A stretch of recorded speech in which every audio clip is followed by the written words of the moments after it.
Halo teman-teman, balik lagi bersama saya di channel YouTube Bang Leo Elektro di dalam segmen Ayo Belajar Elektro. Jadi di video kali ini saya bakal membahas tentang breadboard.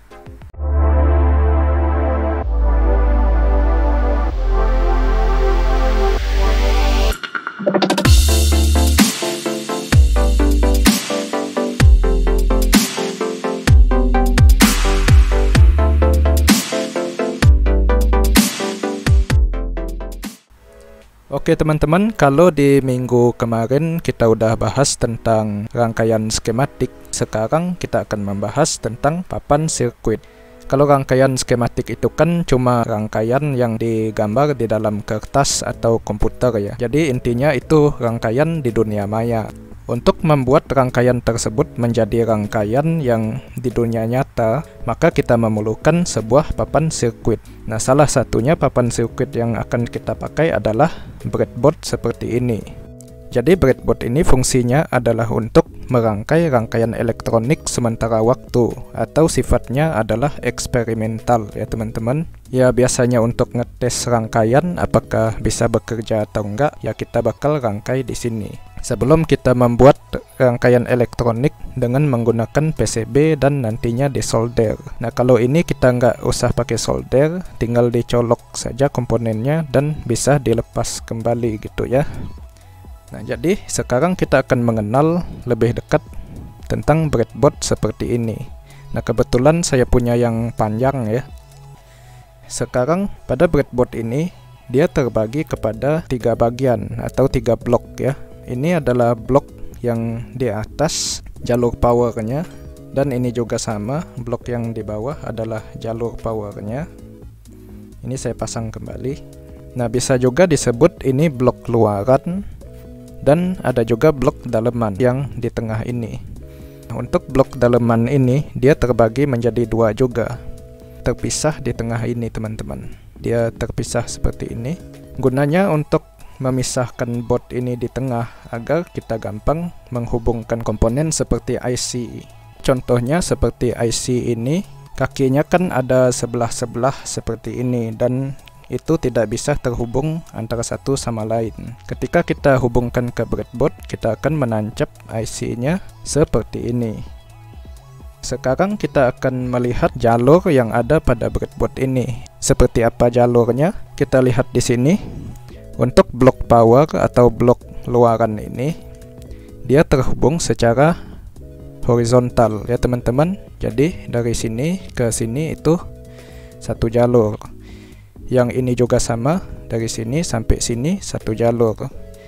Nah ini sudah ditandakan ya, positif negatif, merah dan biru ini biasanya dipakai untuk power. Nah kalau di sini dia terpisah, di sini dia satu jalur lagi, negatif positif ini ya.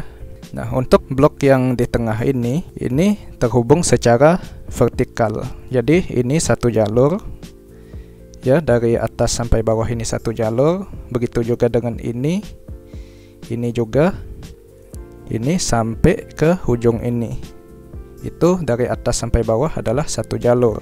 Nah namun secara horizontal dia terpisah, artinya jalur yang ini dan jalur yang ini terpisah ya.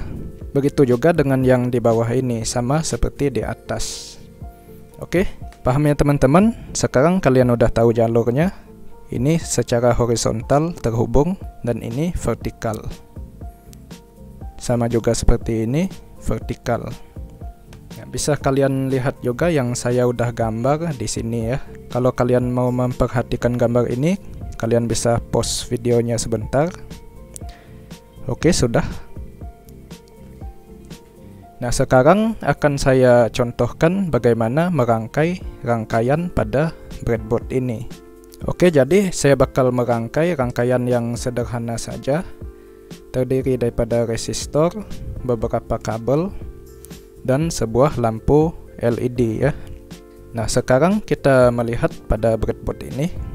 Ketika breadboard ini masih dalam kondisi kosong seperti ini, maka kita bisa menancapkan komponen ini di mana saja, random, semaunya kita saja. Nah, untuk lebih mudah, ini kaki LED-nya udah saya tekuk seperti ini. Dan saya akan tancapkan pada jalur yang ada nomornya ini. Misalnya di sini saya tancap ke jalur nomor 5 dan nomor 10. Perhatikan juga anoda dan katoda pada LED ini. Kalau di sini saya memasang anoda pada jalur nomor 5 dan katodanya pada jalur nomor 10. Selanjutnya kita akan memasang resistor. Ketika saya mau memasang resistor dari plus ke kaki anoda untuk LED ini, maka di sini akan saya lihat resistornya. Kaki resistor yang ini mana saja bebas. Salah satunya akan saya hubungkan ke jalur plus, dan kaki yang satunya lagi colok ke jalur nomor 5 tadi, yang sama dengan jalur kaki anoda untuk LED-nya. Kira-kira seperti ini ya teman-teman. Oke, selanjutnya untuk kabel jumper.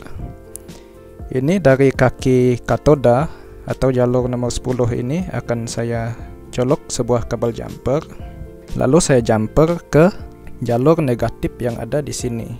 Ya, bebas ya. Kalau saya coloknya di sini. Untuk sisa kabel yang dua ini lagi akan saya colok ke jalur positif.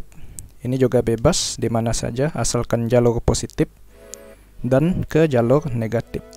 Oke, sudah seperti ini rangkaiannya, sangat sederhana sekali. Sekarang akan saya hubungkan rangkaiannya ke power supply. Jalur negatif akan terhubung ke power supply negatif, dan yang positif akan terhubung ke power supply positif. Dan saya nyalakan power supply-nya. Kalian bisa lihat LED-nya menyala. Oke, paham ya teman-teman? Begitulah cara merangkai sebuah rangkaian pada breadboard. Oke teman-teman, mungkin sampai di sini saja video saya pada kali ini tentang breadboard. Sekarang kalian udah tahu mengenal papan breadboard yang bisa kalian gunakan untuk merangkai sebuah rangkaian atau bereksperimen dengan sebuah rangkaian elektronik yang sederhana atau yang menarik-menarik. Oke, sampai jumpa di video yang selanjutnya. Bye-bye.